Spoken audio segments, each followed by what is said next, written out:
আসসালামু আলাইকুম সুপ্রিয় দর্শক।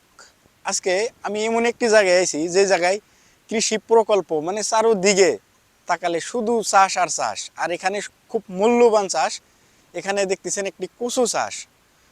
এটি অন্য জাতের কচু কিভাবে চাষ করছে A to Z আজকের ভিডিওতে আপনাদের সামনে তুলে ধরবো। একজন অভিজ্ঞ কৃষক আছে আমার সাথে, এক এক করে সব কথা আমি আপনাদের সামনে তুলে ধরবো। যাই হোক, আমি কৃষকের সাথে কিছু গুরুত্বপূর্ণ কথা বলি। আজকে যারা ভিডিও নতুন প্লে করছেন অবশ্যই কিছু শিখতে পারবেন। তার আগেই বলি চ্যানেলটা সাবস্ক্রাইব করে সাথে থাকবেন। আজকের ভিডিওটা একটু লম্বা হতে পারে, খুব গুরুত্বপূর্ণ কথা আছে ভিডিওতে। আসসালামু আলাইকুম ভাই। ওয়ালাইকুম আসসালাম। আপনার নাম কি? মোহাম্মদ জহুরুল ইসলাম। আর আপনার গ্রামের নাম? হদ্দেমারা। হরদমারা। এটা সাপোর্ট টাউনের পাশেই। চাপড় টাউনের পাশে। তো এখানে দেখতেছি চারোদিকে শুধু মানে নানান নমুনার চাষ দেখতেছি। এখানে দেখতেছি একটি কচুর চাষ। এই কচুর চাষ সম্পর্কে আমি আপনার থেকে কিছু কথা জানার চেষ্টা করতেছি। এই কচু সাধারণত কি মাসে চাষ করা হয়? আশ্বিন কাতি মাসে। আশ্বিন কাতি মাসে। এই কচু চাষ করার জন্য মানে সব থেকে দরকারি বস্তু কোনটা আর কি? আপনার এটা যে চাষ করছি আমরা হ্যাঁ। আশ্বিন কাতি মাসে চাষ করে হেরা এর উপর আবার আলু কাটছিলাম। আলু। হ্যাঁ, কেশুর আলু কয়। হ্যাঁ হ্যাঁ। বুঝলে, আলু তুলে হেরা মানে কচু ফেরে যে মাটি দিছি। আপনার এই কচুটা দেখতেছেন যে হুম। এই কচুর মুহি হবো, মোটা মোটা মুহি হবো। আর আপনার এটা কাঠ মানে এত বড় বড় হবো। আচ্ছা। বুঝছেন, কচুও বেচা যায়, এই মুহিগুলোও বেচা যায়। ফলন ভালো হয়। ফলন ভালো। এই 1 বিঘা জমিতে কত কচু লাগানো সম্ভব এভাবে যদি লাগানো যায়? ধরেন বেশি লাগে না, আপনার 2-3 মণ, 3.5 মণ লাগে আর কি। এটা মুহি কেনা লাগে? মুহি কেনা ছোট দর্শক। মুহি হলে ধরেন হ্যাঁ আপনি 3 মণ, 3.5 মণ যায়। হ্যাঁ। অল্প বড়র মধ্যে গেলে 4 মণের মতন যায়। প্রিয় দর্শক, আগে পরে কিন্তু আপনারা অনেক কচুর চাষ দেখছেন। অনেকে লতি কচু চাষ করে, অনেকে ডাটা কচু চাষ করে। এটা আমরা যে এই মুহি কচু খাই মূলত সেই কচুটা। এখানে কিন্তু আমরা দেখছি অন্যান্য জমিতে কচুর এই আপনার পুলি রোপণ করা হয়, এখানে কিন্তু মুহি রোপণ করা হয়। দেখছেন এক একটি গাছের দৈর্ঘ্য কতটুকু লম্বা, খুব সুন্দর ফলন হয়েছে। তো এগুলা থেকে আসলে কি কি পাওয়া যায় কচু থেকে? এটা আপনার মুহিটা পাওয়া যাবো, হুম। কচুটা পাওয়া যাবো। কচু দুইটা। আর একটা যে ফুল যে একটা বের হয় সেটা তো বিক্রি হয়? না, এটা তো ফুল আসে না। ফুল আসে না। আচ্ছা। তো এই কচু চাষের যদি আমি একদম সম্পূর্ণ তথ্য জানতে চাই, এই সম্পূর্ণ প্রক্রিয়া কি মাস থেকে কি মাস পর্যন্ত চাষ করা হয় আর কি? ধরেন আশ্বিন কাতি মাস, হ্যাঁ। কাতি মাসের পরেও লাগান যায়। বুঝছেন, হুম। মানে যেগুলো উঁচা মাটি। মানে আগাম চাষ যে বলুন আর কি, আগে যে চাষ করা হয় সেই কথা। আশ্বিন কাতি মাসে যেমন এগুলা গাড়ছি, আমরা একটু ঘুরে ঘুরে আসি, দেখাই। আশ্বিন কাতি মাসে যে গাড়ছি না, হুম। এখন ধরেন যে আপনার কিছুগুলা নামা মাটি থাকে। হ্যাঁ। নামা মাটিগুলো ধরেন যে ওইগুলো আগুরি গাড়া যায় না। ও। আপনার এই যে বাসমতি ধান কাইটা হেঁটে হ্যাঁ। ওইগুলো আমরা মানে নামা মাটিগুলা গাড়ি। আর যেগুলা উঁচা মাটি হুম। ওইগুলা কিছুদিন মানে আগে গাড়ি। আপনার দেখতেছি এখানে খুব সুন্দর করে সারিবদ্ধভাবে চাষ করছেন। হ্যাঁ এই হ্যাঁ, সারিবদ্ধভাবে চাষ করার কারণটা কি? মানে এইটা এবার যে দিছি না, হ্যাঁ। এইটা যে মাটিটা আমরা তুলে দিছি, হুম। মানে মাটি তুলে দেওয়ার অর্থ হইলো যে যত মাটি তুলে দিবেন আবার দেওয়া লাগবে মাটি। হ্যাঁ। মানে যত মাটি দিবেন কাঠটা বড় হবো, মুহিগুলা বেশি হবো। ওইগুলা বেশি হবো। আর যদি আমরা কাঠটা মানে মাটিটা না দেই, হ্যাঁ। কাঠ হবো না, ছোট্ট ও কাঠ হবো। আচ্ছা। আর এর মধ্যে আরো মাটি দেবো আমরা। এই কচু চাষের সব থেকে এই চাষ যে করেন, কোনো সময় কি কোনো সমস্যার সম্মুখীন হয়েছেন? না, এর মধ্যে কোনো বেমার আজার কোনো কিছু না। কোনো বেমার আজার নাই? কোনো কি কি সার ব্যবহার করেন? এর মধ্যে ধরেন ফার্স্টে যেরকম আমরা আলবসি সেসব ধরেন দিছি, পটাশ দিছি, সুপার দিছি, এটা দুইটা দিয়ে গাড়ছি। হুম। তারপরে যেমন কচুটা যেরকম অল্প বড় হয়েছে, তারপরে যেমন ডিওপি সার ব্যবহার করছি আমরা বেশি। হ্যাঁ। বিঘা প্রতি কিরকম যায় সার? এগুলা 1 বস্তা দিয়ে লাস্টে যেটা মাটি দিছি। ও, এখন তো আর কোনো সার ব্যবহার না করতে না, হবে না, এখন শুধু উঠাইয়া বাজারে বিক্রি করলে হইলো। তো বর্তমান যে আমরা ফের অল্প মাটি দেবো না, হ্যাঁ হ্যাঁ। এই মাটির রোজে দিমু, ধরেন এখন আর কোনো টেনশন নাই।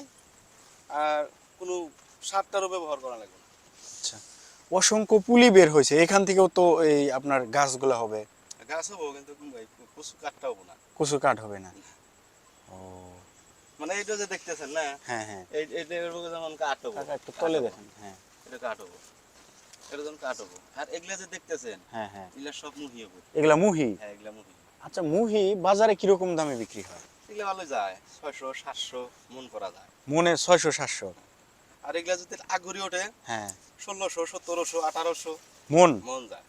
দেখছেন কি বলবো, একদম কচু চাষে মানে এটা আমি হীরা বলে বলবো আর কি। সাইডে দেখেন অন্য জমি আছে, সেই জমির থেকে মানে যে টাকা আয় হয় তার থেকে 3 গুণ আয় হয় না? হ্যাঁ, আছে। আচ্ছা আপনি কত বছর ধরে এই চাষটির সাথে জড়িত আছেন? ধরেন আমি বেশি দিন না আর কি, ধরেন 4 বছর, 4 বছরে। 4-5 বছর হলো আর কি। তো আপনার ভবিষ্যৎ পরিকল্পনা কি, যে এই বছর যেটুক চাষ করছেন পরবর্তী বছরে বেশি হবো, বেশি চাষ করবেন? এই ভালো বেশি হবো। মানে এর আগের বছরে যে চাষ করছেন সেই বছরের থেকে এবার ফলন কিরকম হয়েছে? বেরো ভালো হয়েছে। ভালো হয়েছে। প্রিয় দর্শক দেখতেছেন কচু চাষ আমি আমার থেকে উপরে উঠে গেছে, প্রায় 5 ফিটের উপরে, 6 ফিট 7 ফিট হবে। কচু এরকম চাষ আমি দেখি নাই। দেখছি অন্য অন্য জাতের, কিন্তু এইরকম দেখা হয় নাই আমার। তো 1 বিঘা জমিতে চাষ করতে কত টাকা খরচ হয় টোটাল, যদি একদম এ টু জেড ফার্স্ট থেকে শুরু করে লাস্ট পর্যন্ত? ভালোই বুঝতে পারছি।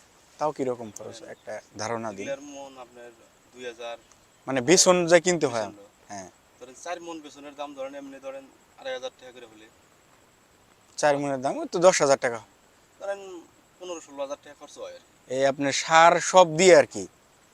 এর মধ্যে ধরেন যে ওইরকম একটু কামলা খরচ হয় না, যে কামলা খরচ হয় না, এই শুধু যে লাগাইছেন তারপরে উঠাইলেও হলো। মানে এখন ধরেন যে যেটা আমরা লাগাছি যে, হুম আমরা এই মানে হুইল টুইল যত ঝামেলা আমরাই করি, এই না তো কামলার দরকার নেই। হ্যাঁ মানে তারপরে সিস্টেমটা মানে বেলেগ সিস্টেম না এটা। মানে এ টু জেড যদি ধরা যায় 15 থেকে 20,000 টাকাতে হয়ে যাবে। ধরেন 20,000 টাকা ধরেন আর কি। এখন যদি মেন কথা একদম সঠিক যেটা তথ্য সেই তথ্য দিবেন, কারণ আমাদের ভিডিও অনেক অভিজ্ঞ কৃষক দেখে, যারা এই চাষ দেখে তারা নিজেরা করার চেষ্টা করে। এই এই চাষে যদি আমি লাভের পরিমাণটা বলি, 1 বিঘাতে কত টাকা আয় হওয়া সম্ভব? ভালোই হয়। ভালোই, মানে অন্য চাষের তুলনায় বেশি? অন্য মেলা বেশি হয়। ধরেন এই যে একটা করে কেল দেখতেছেন না, হ্যাঁ ম্যাক্সিমাম 1 মন করে কচু। একটা করে কেলে বিঘাতে কতগুলো কেল হবে মেলা সম্ভব? ধরেন যে ম্যাক্সিমাম না 1 বিঘা ধরেন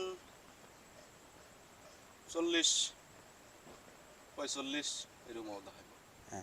বিঘা প্রতি যদি যদি মন, কচুটা ভালো হয় আর কি। হ্যাঁ না এটা তো যে পরিস্থিতি দেখা যাচ্ছে খুব সুন্দর হয়েছে এই ক্ষেত, মানে আপনার এই মাঠে যতগুলো চাষ আছে এটা সব থেকে ভালো ফলন দিচ্ছে আর কি। তো বিঘা প্রতি আয় কিরকম? হয় ভালো। কচুর সবচেয়ে মানে খাটনি কম, খরচ কম। কম খরচে লাভ বেশি। হ্যাঁ, লাভ বেশি হয়। তো এর তো মানে ধরেন তো খাটনি নাই। আমি বলতে যেটা চাইতেছি, কত টাকা মানে আয় হইতে পারে আর কি বিঘাতে, একটা ধারণা। ম্যাক্সিমাম ধরেন 40,000 টাকা বেশি এক বিঘে। 1 বিঘাতে হ্যাঁ, 40,000 টাকা বেচবেন? এই নিচে ধরছি আর কি। নিচে আর উপরে যদি সর্বোচ্চ যদি যদি দাম মতে বিক্রি করতে পারেন? তো ধরেন যে দাম মতো যদি বিক্রি করে ভাই ধরেন 50-60 যাবো গা। 50-60 যাব। মানে বাজারটা যদি ভালো থাকে আর কি। হ্যাঁ আমি একটু কম দামের মধ্যে নিচে ধরছি আর কি। নিচে ধরছেন, তো এখানে তো নিচে কোনো ধরছি। খরচ নাই। খরচ কম, একদম খরচ কম, মানে একসাথে 2টি চাষ করছিলেন, কিশোর আলু চাষ করে তার মাঝখানে গেড়ে এটাও দিছিলেন। মানে যেটা খরচ করছি আমরা, হ্যাঁ খরচ যেমন আলুর থেকে উঠে আইছি। মানে এটার এটার খরচ নাই, আলুর খরচে হয়েছিল আর কি। তার মানে খালি আমাদের আলু গাড়ি নাই, আলু গাছছিলাম, পানিলাও গাছছিলাম। হ্যাঁ পানিলাও মানে মিঠালের গাছ দেখেন আছে এখনো, ওই যে আছে। ওইদিকে আছে, হ্যাঁ ওইদিকে আছে, মিঠালাও আছে, মিষ্টি পানি- কুমড়া যেটা হ্যাঁ। বলি আমরা। হ্যাঁ পানিলাও যেমন ভালোই বেচছি, হুম আলু বেচছি। ওইদিকে আমরা ঘুরে ঘুরে দেখাই একটু এখানে। হ্যাঁ আলু বেচছেন, হ্যাঁ, আলু থেকে কত টাকা পাইছিলেন? আলু থেকে ধরেন এই ক্ষেত্রে মানে 25-এর মতন বাঁচিলাম। 25,000 টাকা আলু বিক্রি করছেন? ও দেখছেন কচু, কচু তো খুব সুন্দর হয়েছে। কচুর কাঠও বইলাম। এই যেগুলো দেখতেছেন এগুলো তো আবার মুখি কম। হ্যাঁ মানে- আচ্ছা ভাই, তো অনেকেই বলে যে কচু চাষের সঠিক তথ্য বা গাইডস পায় না। কচু চাষের কি কোনো সমস্যা আছে কি, যে না, না, না, না। কোনো বেমার আজার তো নাই না? এর মধ্যে ধরেন যে এই আমরা যে গাছছি যে, হ্যাঁ একদিনও মানে স্প্রে ওষুধ ব্যবহার করা লাগবে না। ও মানে এটার কি আপনার মাটির কিরকম মাটিতে ভালো হয়? বাইলা মাটির ভালো হয়। বালু মাটি, যেটা আমরা কি বালু বালি দোআঁশ মাটি বলি। মানে ধরেন যে একবারে ভালো না, হুম। আবার একবারে যে ধরেন যে ভালো তাও না। ও মানে আবার যেটা যেন শালি মাটি, কটকটা মাটি না, হ্যাঁ হ্যাঁ। ওগুলো তো অল্প কম হয়। তার মানে ধরুন এই ড্রোন যে দেখতেছি, এখানে কি পানি দেওয়ার সুবিধা নাকি? এটা জলসিঞ্চনের ব্যবস্থা না পানি দেওয়ার? এটা মানে যে গড়ে যে মাটি তুলে দিছি না, হ্যাঁ, যার জন্য ড্রেনটা হয়েছে। ড্রেনটা হয়েছে। মানে ড্রেন তো আরো ওইটাই মানে ডাউন আছিল, এইখানি করে দিছিলাম, এক হাঁটু করে দিছিলাম। তো ডাউনটা যেমন আস্তে আস্তে আরো অল্প উঁচু হবো, এই বন্ধ করবো, দেখেন এই বন্ধ করবো মাটি, ও এই আচ্ছা। বন্ধ করবো। এটার সময়সীমা কতদিন? কতদিন, কয় মাস থাকে আর কি? বেশি দেরি নাই। বেশি দেরি না, এখন উঠানো যাবে আর কি। উঠান যাব না, ধরেন যে আর মাস দেড়েক পরে তুলবো আর কি। খুব সুন্দর হয়েছে। যদি কেউ নতুন কৃষক এই চাষ করতে চায়, এই ভিডিও দেখে করতে পারবে না? ইনশাল্লাহ করে যাবো, টেনশন নেই। হ্যাঁ, অনেকেই এই কচু চাষ করতে চায় কিন্তু সঠিক বীজ পায় না, তারা চারা পায় না। এগুলা কোথা থেকে পাওয়া যায় আর কি? আমরা এগুলো আনি, আগে লোকালও পাওয়া যায়, হুম। লোকালও বহুত থাকে, কিন্তু আমরা লোকালটা আনি না। হ্যাঁ, এটা হাইব্রিড। মানে লোকালটা আনি না, মানে বিদেশিটা আনলে গেলে হ্যাঁ। ভালো হয়। ও মানে লোকালের মতো থাকে, কিন্তু ধরেন যে একটা বলি যেমন 4 বছর 5 বছর 6 বছর হয়ে গেছে গা, ওই বস্তুটা আসলে মানে অল্প কেরকেরা ধরে যায়। হ্যাঁ, মানে বুঝছেন? পুরানো হলেও হ্যাঁ, কেরকেরা ধরে। তো আমরা মানে কি করি, বছর বছর চেঞ্জ করেন। চেঞ্জ করি, আঙ্গের তো বাড়তে থাকে এগুলা, হ্যাঁ, চাও চেঞ্জ করে নিয়ে আসি। যাই হোক। আমরা বেশিরভাগ আনি বাসুগাঁও থেকে। বাসুগাঁও তো অন্য অন্য জায়গায় তো পাওয়া যায় না? পাওয়া যায়, কোকরাঝারও পাওয়া যায়। কোকরাঝার পাওয়া যায়। যারা আসাম থেকে বিলং করেন বা আসাম থেকে নিতে পারেন, অন্যান্য জায়গায় খবর নিয়ে দেখবেন এই মুহি কচু বলে এটাকে। যাই হোক, মানে আজকের আগে চাপর বাজারে ওটা অসুবিধা নাই। চাপর বাজারে পাওয়া যাবে। চাপর বাজারে পাওয়া যায়। আপনাকে অসংখ্য ধন্যবাদ, আপনি যেগুলো তথ্য দিয়েছেন আমাদেরকে। আমাদের যারা দর্শক আছেন, আপনাদের অনুরোধ জানাই যে আমার চ্যানেলটি সাবস্ক্রাইব করে সাথে থাকবেন। এইরকম অভিজ্ঞ যারা কৃষক আছে, যারা প্রকৃতির সাথে লড়াই করে, মানে দৈনিক নিজের জীবন নিয়ে কিভাবে সংগ্রাম করে, সেগুলা তথ্য আমি আপনাদেরকে দিয়ে থাকবো। আজকে আর নয়, দেখা হবে অন্য কোনো চাষের সাথে। এতক্ষণ সাথে থাকার জন্য আপনাদের অসংখ্য ধন্যবাদ জানাই।